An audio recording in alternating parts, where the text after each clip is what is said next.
The first installment of the Red River Showdown of the Lincoln Riley Tom Herman era is officially in the books, and what an instant classic it was, Reagan. OU got off to a hot start as usual, but again, the script just continues to continue for Oklahoma for their defensive woes. Exactly. Third week in a row, OU's got off to a nice 14-0 lead. The crowd's in it. Everybody's loving it.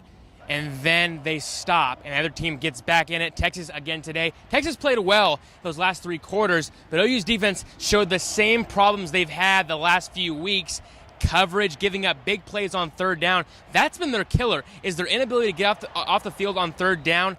And they can't force turnovers. Right. I don't know what it is going on right now, but their inability to force turnovers, and then you add penalties into it too. Yeah, a lot of penalties. Eight penalties for 81 yards today, and that's just giving Texas free yards. A lot of penalties. That's like the worst thing for your team is when you have a penalty that's usually after the play that keeps the other team's drive alive, and we saw that a lot today. They did have a bunch of that, but I did think that OU's defense was a little bit better, obviously, than last week. They were exhausted at the end of the day, Reagan. Texas just punched it down their throat with options. They just gave them different looks and stuff, and I think that wore OU down. I mean, Sam Ehlinger had a great day at quarterback for the Texas Longhorns, but it was one of those games. It's a rivalry game, and yes, Texas ran it down their throats, but they all gave all of their energy to this game. Obo, his last game, OU-Texas game. Stephen Parker, his last OU-Texas game. These guys were drained during postgame because they literally left it all out on the field. And to see that lead slip away, they're like, wow, we're going to blow our last OU-Texas, but they were able to overcome it. And this game came down to the last play. Like it did last year. Yes, like I did last year. It's just the rivalry. It's a battle of the Red River. I mean, it's just a game that no matter if teams were 0-5, something crazy is going to happen. And we saw that today. And OU was able to overcome. Yeah, it wasn't all bad, though. Baker Mayfield, again, a very good day for him. Did throw his first interception of the year, though, so that did snap his streak of that. I thought that they used a lot of different personnel, got a lot of guys in there. No one really stood out today. It was one of those games like we saw against UTEP where multiple guys got their hands on the football, but Trey Sermon continued his tear at running back. I mean, a guy who just runs over people. I mean, Texas has some big guys on that D line, and he was able to find holes and run over guys for 4 or 5 yards after contact. That was key for the Sooners to get a lot of those first downs. But I'll tell you what, having the ability to find multiple guys, Jeff Mead finally got in the action today, Marquise Brown, Jeff Badette with that touchdown in the first quarter. A lot of guys got their hands on the football. I think that's what kind of saved OU today. I mean, Rodney Anderson got a couple touches. Yeah. But in the passing game, multiple guys, Mark Andrews, a guy who kind of has had a dead last couple of weeks, came out and had that big touchdown to put OU up. Yeah, CeeDee Lamb also had another good day. Marquise Brown saw a little bit of him since they lost Jeff Badette early in this game. So they used Marquise Brown's speed to kind of make up for the loss of Jeff Badette. So I thought overall the offense pretty good again today. A couple penalties from Orlando Brown, uncharacteristic of him, but I think that they'll get back on track. I think so, too. I mean, it was just one of those games. I mean, OU-Texas, emotions are running high, and we saw that at a couple, physical altercations after the play a couple times. But it's OU-Texas. It's a rivalry game. I totally forgot about that, yeah. And it's just kind of what happens here. Yeah. And I think that, OU's ability to overcome a game like this, yes, it was a close game. Yes, Texas may not be as good as OU is, but a win's a win. And when you look at it at the end of the season, this is a rivalry game. Anything can happen. Yeah. So I don't think this hurts OU as much as it maybe people think it does.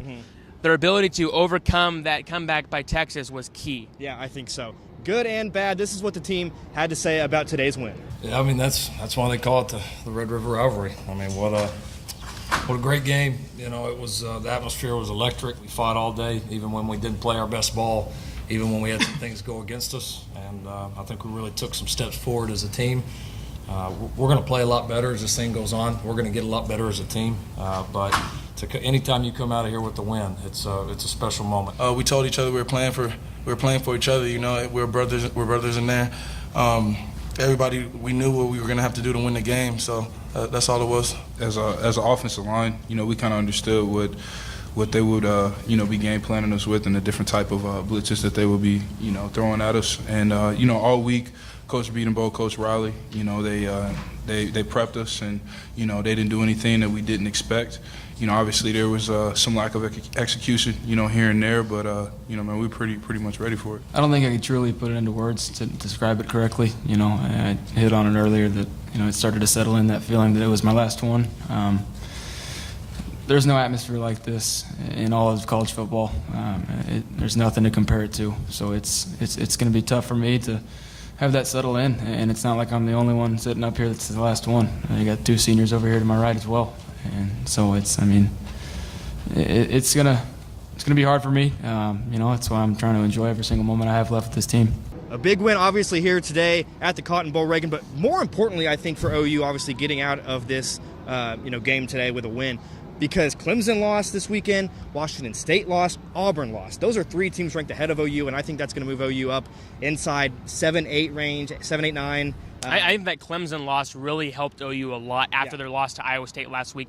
Clemson was kind of the team that people thought was better than Alabama. Alabama's kind of played a weak schedule, but Clemson was the team kind of to beat. And for them to go down last night up at Syracuse really helped OU. So this is a must. I mean, they didn't want to mention the playoff in postgame. Baker said, no, we're not thinking about that. But they're back in it. But you know, this, if they were not to win this game, season's done. I mean, 2 losses nowadays with the playoff, really your chances kind of just go away. Yeah, I think so too. Back at it again next week. OU is on the road at Kansas State in Manhattan, Reagan. 2 years ago in Manhattan, OU went down right after they beat Texas. Actually, after they lost to Texas, Yes. and blanked Kansas State 55-0, hoping for another repeat of that again next Saturday. I've been saying all year this is a game to circle on the calendar because I think this is a game that could be a trap game for OU. After, you know, blanking Kansas State, their last trip to Manhattan, Kansas State's not going to want to see the same thing happen again. I think it's going to be a huge game for Kansas State and their season. And OU, if they're not careful, they could walk into Manhattan and suffer a loss. But I think this team is, you know, getting better. Yeah, you've had a lot of these close games, these close calls, blowing leads. But I think they could take a lot of positives away still.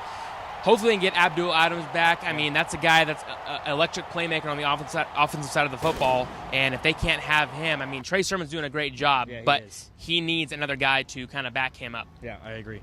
Well, that'll do it for us here at the Cotton Bowl, the 112th edition of the Cotton Bowl. We will see you guys again next week in Manhattan. Until then, stay tuned on OUNightly.com and watch OU Nightly live at 4:30 every day for more information.